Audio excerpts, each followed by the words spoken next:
When we say Black Lives Matter, we have to say it because the system has been built to ensure that we are not heard, we are not seen, and that we do not matter. Black Lives Matter has not been created to erase the experiences of white people, but for people to open their eyes and minds to view the world in a different lens, to understand and educate themselves on hundreds of years of inequality. This movement, this change doesn't need to happen just in America, it is needed globally, and that includes the UK and Plymouth. George Floyd was a father.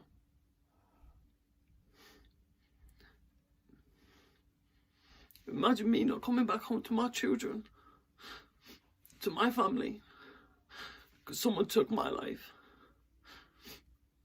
Not because I've done something, not because I've attacked somebody, but just because they thought I was in the wrong. When I say Black Lives Matter, to me it means that the way Black people are treated matters, and the way Black people have been treated throughout history matters. To me, it's to acknowledge that yes, they are the George Floyds and the Breonna Taylors in America, but we have those in the UK as well. And yes, there is injustice, discrimination, and hate in America, but we also have that in the UK towards Black people, and we have it in Plymouth towards Black people. As a Black person who has lived in this city for 16 years plus, I can honestly say that every Black person I've crossed paths with, every person of color I've crossed paths with, whether it be the primary school kids I've worked with, to the secondary school kids, to the uni students, to those who work in professional jobs, in our public services, they have all experienced some form of racism or discrimination because of the color of their skin. And for me, for Plymouth to say Black Lives Matter, that means that Plymouth is willing to acknowledge the racism that Black people experience in this city. My name's T. Basically, I'm mixed race and I grew up in the Southwest and I grew up in Plymouth. So when I was a kid, I must have been about, 6 or 7.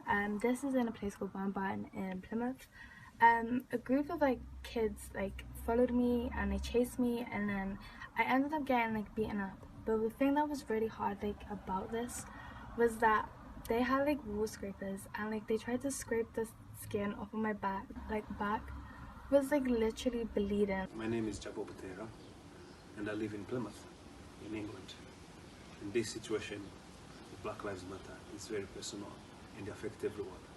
I'm just going to give one simple example. I have children, but they're all driving cars now. My boys, when they're out there on their own, only Black boys in the car, they get pulled by the police.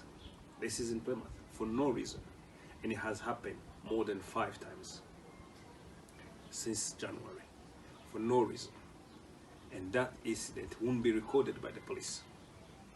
The police does not take it as a serious problem or it's just a normal routine stopping. But when you ask their own friends from the white community who have cars as well, even flashy cars than them, they've never been stopped. We overheard my teacher, my own teacher in my own school, when I was in year 8, literally calling me a nigger. And she was like, I don't want to teach a kid who is Black, I don't want to teach a nigger, I don't know why she's even in the school. And they didn't really do much about it. She got suspended, but she was allowed to come back. She came back after a week and she was still allowed to teach me. It's not enough to just say racism is bad. Kids need to understand where racism stems from. They need to understand why Black Lives Matter from previous history, teaching slavery, but also teaching them about science and, these famous scientists and theories that are praised that actually were based on hate and discrimination and racism towards people that looked like me. The racism I felt in Plymouth has really traumatized me. This is only an inkling of the stuff that's happened to me and my parents. And then when it comes to police brutality, I watched them, I felt them, not even watch, them pick me up at a young age and just throw me to a wall. I cannot begin to describe the amount of things I've seen and felt. So when people say that racism isn't a thing, it literally breaks my heart, because I literally spent the first 16 years of my life literally getting beaten up because of the colour of my skin. And all I'm asking is for your compassion. All I'm asking is for your understanding. And yes, people are angry and people are frustrated because enough is enough. I am 33. And for 33 years of my life, that's all I know. That's all I know. Since being 6 years old, I knew I was different. I was treated differently. I was brought up differently. Imagine your parents having to sit down and tell you you are different. The world will treat you differently.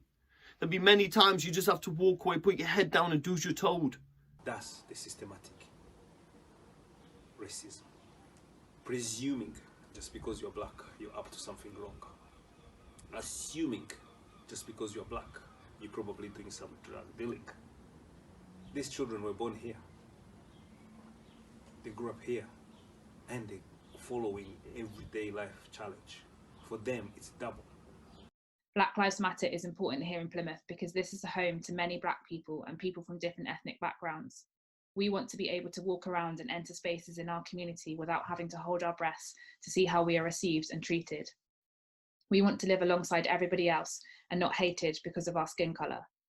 And also a change in how we as a community and as a society in Plymouth deal with hate crime. What do we do when we see it? Is everyone aware that you should report a hate crime? Does everyone know how to report a hate crime?